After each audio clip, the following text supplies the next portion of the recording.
இன்றைக்கு நம்ம தியானிக்கிற அபிஷேகம் என்னென்னா, நம்ம ஜெபக்குறிப்பில் பார்த்தோம், கிருபையின் ஆவி, விண்ணப்பத்தின் ஆவி. எங்கே இருக்குது அது? எந்த புத்தகத்தில் இருக்குது? சகரியாவின் புத்தகம். சகரியாவின் புத்தகம் 12ஆம் அதிகாரம் 10வது வசனம்.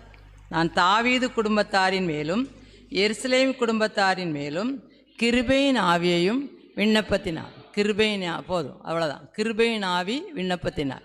இன்றைக்கி நம்ம பெற்றுக்கொள்ளக்கூடிய அபிஷேகம் என்னென்னா, கிருபையை கொடுக்கக்கூடிய அபிஷேகம்.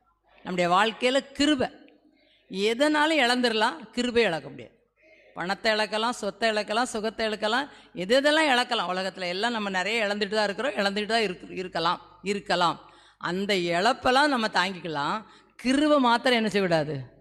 நான் நிர்மூலமாகாதிருப்பது அவருடைய கிருபை.